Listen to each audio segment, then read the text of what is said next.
আন্দোলনের যিনি মুখপাত্র আছেন যুগ্ম মহাসচিব তার বক্তব্যটি কোট করতে চাই। আওয়ামী লীগ শেখ মুজিব ও হাসিনাকে সেক্রেট বানিয়ে স্বৈরতন্ত্র কায়েম করেছিল, আর বিএনপি সালাউদ্দিন আহমেদের মতো দ্বিতীয় সারির নেতাকেও সেক্রেট বানিয়ে এনসিপির উপর হামলা করেছে। এটা আমাদের আরো নির্মম স্বৈরতন্ত্রের আভাস দিচ্ছে। আমি এই ধরনের দ্বিতীয় তৃতীয় স্তরের লোকজনের কথার উত্তর দিতে চাই না, খুব ক্লিয়ার। আপনি ওদেরকে ডাকলেন, আপনি ইসলামী আন্দোলনকে দ্বিতীয় তৃতীয় স্তরে বলছেন? নিঃসন্দেহে। তার ভোটের কি অবস্থান? আমি তো তার তো সে তো ভোটে দাঁড়িয়েছে। আমরা জানি জামায়াতের সঙ্গে তাদের বড় একটি জোট বা সমঝোতা, যেটাই বলি সেই বিষয়ে আপনি সেটা যাই জানেন না কেন, সেটা জামাতের সাথে জোট হওয়ার কারণে তিনি এক স্তরে চলে এসেছে, সেটা আমার বিষয় না। আপনি ওনাকে ডাকলেন না কেন?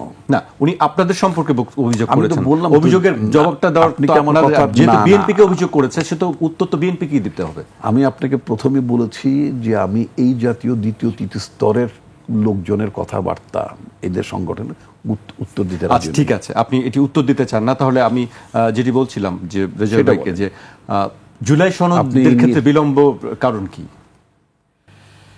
এটা কি আটা ময়দার কল নাকি যে আপনি গম দিলেন আর মানে আটা বের হয়ে গেল? জি, আমরা জানি এটি 6 মাস আগে বলা হয়েছিল যে 6 মাসে দেওয়া হবে। 6 বছরও লাগতে পারে।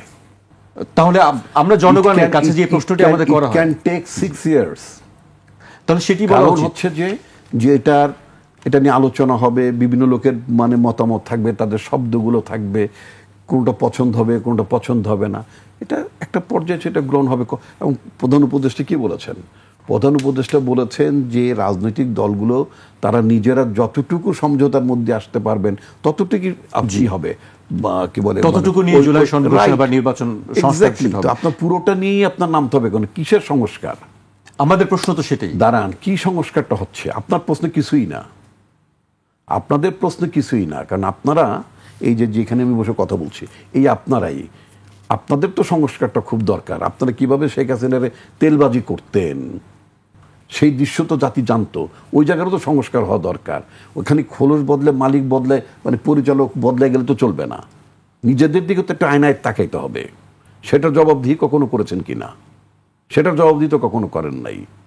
যে কুকর্মগুলো 15 বছরে in the name of media করতো এই আপনার চ্যানেলে, এখন তো মালিকানা মানে আগের মালিক ফেরত আসছে। সেটা নিশ্চয়ই জানেন আপনি যে এখানে আমি তো জানি বলি কথাগুলো বলছি, তাদের নিয়ন্ত্রণে চলছে। হ্যাঁ, তো সেইটা নিয়ে কথা বলেন না কেন? ওই জায়গাটা অবশ্যই কথা বলি, ওই জায়গাটা যাতে ফেরত না আসে, 21 টেলিভিশন সবসময় ওই জায়গাটা যাতে ফেরত না আসে, সেই জায়গাটার জন্যই তো আমরা লড়াইটা করছি।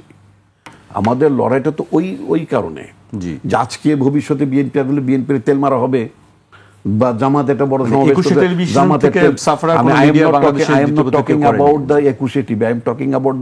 মিডিয়া, যে মিডিয়ার যে রোল ছিল, যে চাটুকারিতাটা আমরা যে জায়গাটায় দেখতাম, তো জঘন্য বাংলাদেশের মানুষের আজকে যে সাফারিংস, এই যে পলিটিক্যাল সেটব্যাক, শেখ হাসিনা স্বৈরতন্ত্র প্রতিষ্ঠা হওয়া এবং কন্টিনিউয়াসলি 15 বছর চালিয়ে যাওয়া, নির্বাচন মানে খারাপ হয়েছে সেটা বলতে না পারা, তাল দেওয়া, এগুলো কি বাংলাদেশের ফ্যাসিবাদ দীর্ঘদিন কন্টিনিউ করার পেছনে এগুলো কারণ না? নিশ্চয়ই কারণ। সুতরাং এই কারণগুলোকে দূর করার জন্য রাজনৈতিক দলগুলো নিঃসন্দেহে তারা একটা ঐক্যমতে পৌঁছবেন। কিন্তু আপনি যদি এক্সপেক্ট করেন, এটা তো ঠিক এটা না যে এক্সপেকটেশনটা আমি করি না। এক্সপেকটেশন আমি আপনাকে পার্সোনালি, আপনি তো ব্যক্তি নন, আমি মিডিয়ার কথা বলছি, বা আমি একজন পিপল হিসেবে বলছি। এক্সপেকটেশনটা তৈরি করেন কিন্তু প্রতিষ্ঠান, রাজনীতি যারা করেন তারা তৈরি করেন, যে আমাদের একটা প্রতিষ্ঠান কখন এক্সপেকটেশন তৈরি করে না। আবারও বলে দিচ্ছি, কখনই কোনো প্রতিষ্ঠান এক্সপেকটেশন তৈরি করে না। এক্সপেকটেশন তৈরি করে পার্সপেক্টিভ, প্রেক্ষিত। আজকে আপনি একটা সংবাদ প্রচার করবেন, একটা প্রতিষ্ঠান কিন্তু ডিসাইড করে না যে আমি এরকম একটা সংবাদ বানাবো, সংবাদটা প্রচার করব। সংবাদটা হতে হয়, তারপর আপনি সেটা প্রচার করবেন, সেটার উপর আপনি ব্যাখ্যা করবেন। তো পার্সপেক্টিভ ইজ ভেরি ইম্পর্টেন্ট। আমার বক্তব্যটা অন্য জায়গায়। দেশে যে এত সংস্কারের ঢাকঢোল চলছে, আসলে কি আমরা প্রকৃত সংস্কারের জায়গায় যাচ্ছি? প্রধানমন্ত্রীর মেয়াদ 2 বছর, 2 টার্মের বেশি হলেই সংস্কার হয়ে যাবে। প্রেসিডেন্ট এম্পাওয়ার্ড হয়ে গেলে মানে আপনার কি বলে সংস্কার হয়ে যাবে। একটা মানুষজন ভোট দিতে পারলো, জাল ভোট হলো না, তাহলেই সংস্কার হয়ে গেল, মানুষের গণতান্ত্রিক অধিকার ফেরত আসলে। It's not that. সংস্কারটা আরো অনেক গভীরে। বা প্রথমে চিন্তা করা দরকার যে আগামী যে নির্বাচনটা হবে সেই নির্বাচনে যারা যাবেন এমপিরা কি পার্ট টাইম জব করতে যাবেন না ফুল টাইম জব করতে যাবেন? এমপিরা কি ঢাকায় থাকবেন না লক্ষ্মীপুরে যাবেন? দ্যাট ইজ দ্য বেসিক সংস্কার।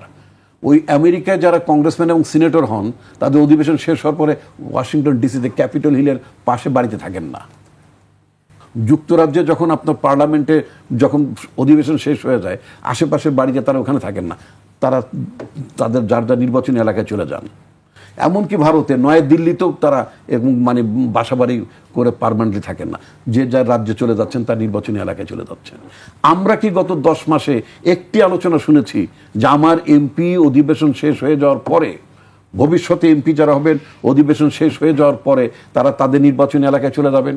আমরা সে আওয়াজ শুনেছি? শুনি নাই। আমরা কি শুনেছি যে এমপিদের জন্য নির্বাচন এলাকায় তাদের জন্য একটা অফিস থাকবে? আমরা সে আওয়াজ শুনি নাই। আমরা কি শুনেছি যে এমপিদের জন্য সাপোর্টিং স্টাফ থাকবে যেটা উন্নত দেশগুলোতে থাকে? আমরা সে আওয়াজ শুনি নাই। আমরা কি শুনেছি যে এমপিদের বেতন বৃদ্ধি করা উচিত? ডিউটি ফ্রি গাড়ি এবং ডিউটি ফ্রি প্লট তো ডিউটি ফ্রি হয় না, মানে কম দামে সরকারি প্লট, এইগুলো ওনারা বলেছেন যে তারা এগুলো গ্রহণ করবেন। Very good. কিন্তু নামটা হচ্ছে এমপি হোস্টেল। আপনি এখানে বাসা বাড়ি বানায় ফেলছেন, বছর পর বছর বউ বাচ্চা নিয়ে এমপিরা বসবাস করে। যাদের ঢাকা বাড়িঘর আছে তারা ওখানে থাকে না, তাদের চামচারা, তাদের সকল এপিএসরা ওই জায়গাগুলো দখল করে। এটা সংস্কার হয়েছে কিনা?